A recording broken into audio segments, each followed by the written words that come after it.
नमस्कार, news 8 India में आपका स्वागत है। सत्ता से लेकर समाज तक, सांसद से लेकर सड़क तक, खेल से लेकर खेत तक, अपराध से लेकर अराजकता तक, खबरों को देखने के लिए देखते रहिए न्यूज 8 इंडिया। भारत में बुनकर समाज का एक समृद्ध इतिहास है। इनकी बुनाई कला विश्व प्रसिद्ध है, जिसमें बनारसी साड़ी, चंदेरी, भागलपुरी सिल्क, पटोला, इक्कत जैसी उत्कृष्ट कृतियां शामिल हैं। बुनकरों का योगदान न केवल भारत की सांस्कृतिक धरोहर को समृद्ध करता है, बल्कि आर्थिक क्षेत्र में भी महत्वपूर्ण स्थान रखता है। फिर भी बुनकर समाज को आज कई प्रकार की समस्याओं का सामना करना पड़ रहा है। बुनकरों को उनकी मेहनत के अनुरूप उचित मूल्य नहीं मिल पाता। बड़े व्यापारी और बिचौलिए बुनकरों के उत्पादों को सस्ते दाम में खरीदकर ऊंचे दामों में बेचते हैं, जिससे बुनकरों की आय सीमित रहती है। बुनकर अक्सर कर्ज में डूब जाते हैं और उन्हें अपनी जीविका चलाना मुश्किल हो जाता है। आज कई बुनकर पारंपरिक करघों पर काम करने को मजबूर है। आधुनिक मशीनों और तकनीकी ज्ञान की कमी के कारण वे प्रतिस्पर्धा में पिछड़ रहे हैं। बुनकर समाज एवं पिछड़ा वर्ग की समस्याओं के समाधान हेतु भारत सरकार का ध्यान केंद्रित करने के लिए उत्तरी पूर्वी दिल्ली जिला स्थित एक प्रेस वार्ता में बुनकर महासंघ द्वारा यह बातें कही गईं, जिसमें भारत सरकार से बुनकर महासंघ के पदाधिकारियों द्वारा बुनकर को सशक्त बनाने पर जोर दिया। दिल्ली से अजय चौहान की रिपोर्ट। यहाँ पर यदि समाज की बात की जाए तो कोष्टा, कोष्टी, कोली, देवांग, देवांगन छत्तीसगढ़ में और लिंगायत ये कर्नाटक तरफ है। तो ये अलग अलग जो हमारे समाज को गोत्र दिया गया है, तो वो सब एक जाति है। कोष्टा समाज, कुनबे समाज जैसे आता है वैसे कोष्टी समाज है। कोसे का काम करते हैं इसलिए कोष्टी बोला गया, और बुनकरी का काम करते हैं इसलिए बुनकर बोला गया है। बुनकर कोई समाज नहीं है। बुनकर में अलग अलग वर्ग के भी लोग काम करते हैं, लेकिन हमारा जो समाज है वो कोष्टा, कोष्टी, छत्तीसगढ़ में देवांगन, देवांगन ये आता है, लिंगायत आता है। ऐसे पूरे देश में हमारा समाज 10 करोड़ की संख्या में है सर। लेकिन आज जो हमारा परंपरागत वाला जो व्यवसाय है बुनकरी का, वो जैसे तैसे सांसें ले रहा है, मुझे ऐसा लग रहा है, और उसके तरफ किसी का ध्यान नहीं जा रहा है। कोरोना समय में हमने सूक्ष्म एवं लघु मंत्रालय में राज्य सरकार को और केंद्र सरकार को भी एक हमने ज्ञापन दिया था, और उसमें सारे हमारे जो चाहिए बुनकरों के लिए जो जरूरतें हैं वो लिखी थी। लेकिन आज भी उसका कोई स्थायी निर्णय नहीं देखे, और हम जहाँ रहते हैं वहां पर हमारे जो विधायक गण है और बाकी सब भी इसके तरफ ध्यान दें, क्योंकि हमारा भी बहुत बड़ा, वो अपने बच्चों का लालन पालन कैसे करते हैं, वो अपने परिवार को कैसे चलाते हैं, वो कैसे अपने रास्ते से भटक रहे हैं, वो गलत रास्ते पे जा रहा है हमारा युवा बुनकर समाज का, तो हम उनको सही दशा और दिशा दिखाने के लिए क्या करें, इसकी आवाज उठाना आज हमारे लिए जरूरी हो गया है सर। इसीलिए हमने दिल्ली में आकर प्रेस वार्ता के लिए ये बुनकर समाज की प्रेस वार्ता रखी। महाराष्ट्र से हूँ, मुंबई से बुनकर महासंघ का अध्यक्ष हूँ और पिछड़े जनजातियों के लिए काम करता हूँ देश भर में। प्रेस वार्ता का उद्देश्य, प्रेस वार्ता का उद्देश्य यह है कि हम लोग बुनकर समाज के समस्याओं के ऊपर और पिछड़े वर्ग के समस्याओं के ऊपर ध्यान खींचना चाहते हैं सरकार का।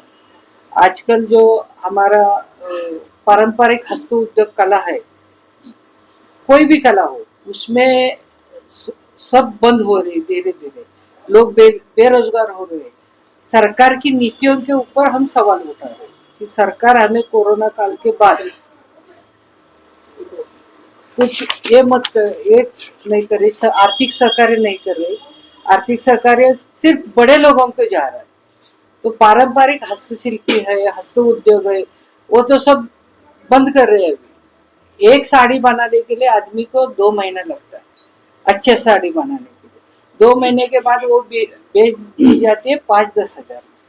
10 हजार में उसका 2 महीने का गुजारा चल सकता है, बच्चों का ये चल सकता है। आप इसका ये करिए, समाधान करिए।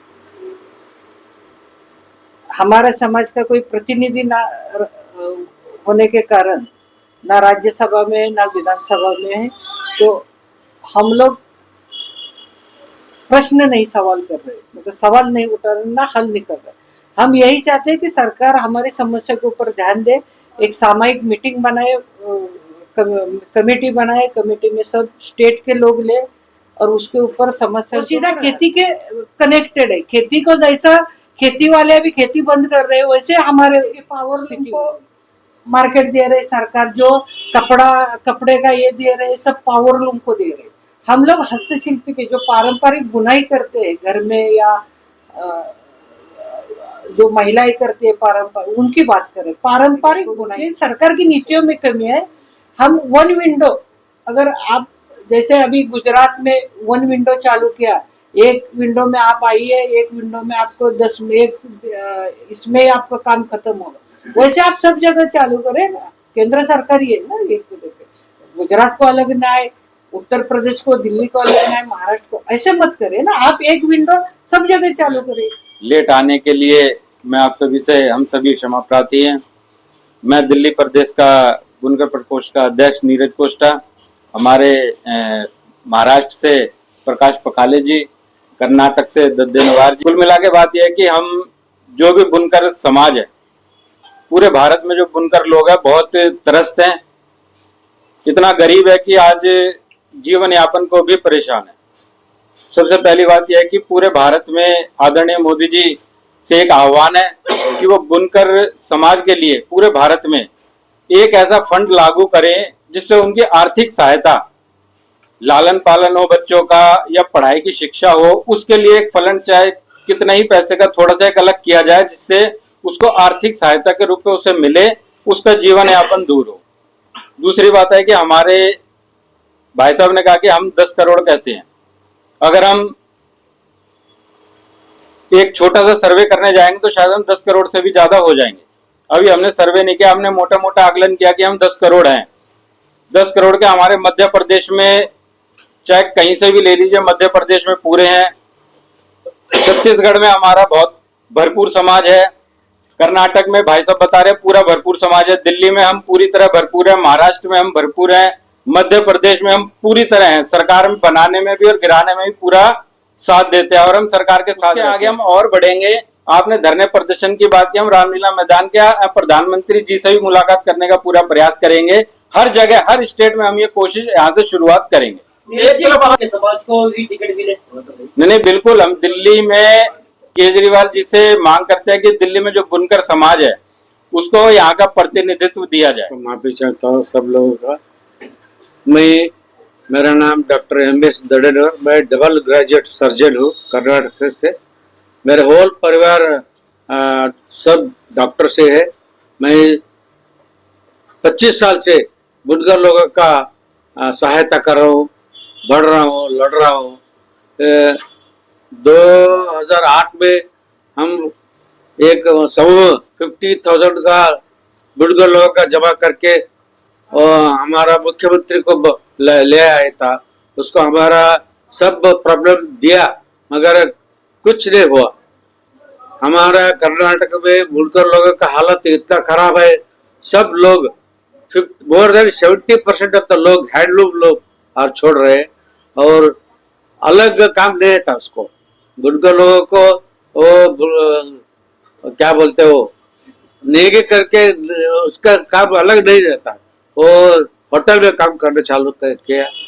हमारा ये 2 दिन में एक साड़ी बनाता है, हफ्ते में 1000 मिलता है। सब वो होल फैमिली काम करना पड़ता है। इसके वास्ते हमारा वो प्रॉब्लम बहुत, हमारा असेंबली में 232 तो 222 असेंबली है, एक भी हमारा उनका लोगों का रिप्रेजेंटेशन है। कोई आवाज नहीं सुन रहे, आवाज सुनते भी निग्लेक्ट कर रहे हैं। इसके वास्ते हम हम नेशनल में हम दिल्ली आके जरा ये उनको लोगों का हालत का सर पे सबको परिचय, राजकीय व्यक्ति को परिचय करना। हमारा हालत इतना खराब है, तो हेरिटेज है हमारा हैंडलूम का, वो बहुत कीमत के वाले है।